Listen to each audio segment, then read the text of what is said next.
நீங்கள் நவக்கிரகங்கள்னு சொன்னோன்னே உலகத்தினுடைய ஒட்டுமொத்த இயக்கமே நவக்கிரகங்களை வைத்து தான் இயக்கப்படுது.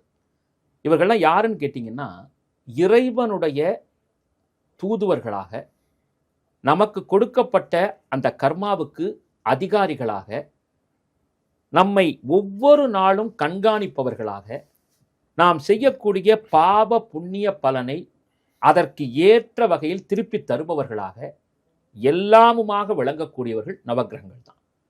சரி, இந்த நவக்கிரகங்களை பற்றி சொல்லும் பொழுது, இப்போ நீங்கள் யூடியூப் ஆகட்டும், எந்த ஒரு சேனலாக இருந்தாலுமே ஜோதிடம் அப்படிங்கிற விஷயம் இந்த நவக்கிரகங்களை மையப்படுத்தி தான் இருக்கு. ஒரு குழந்தை பிறக்கும் பொழுதே அந்த எந்த புள்ளியில் அந்த குழந்தை உட்காருது, அதாவது அந்த அந்த இறைவன், அந்த சூரிய பகவான் எந்த புள்ளியில் இருக்கார், சந்திர பகவான் எங்கே இருக்காருங்கிறத வச்சு தான் லக்னமும் நட்சத்திரமும் கணக்கிடப்படுகிறது. அதனால தான் பார்த்தீங்கன்னா, அந்த குழந்தையினுடைய ஒட்டுமொத்த வாழ்க்கையும் 9 கோள்களின் கைகளில் இருக்கிறது.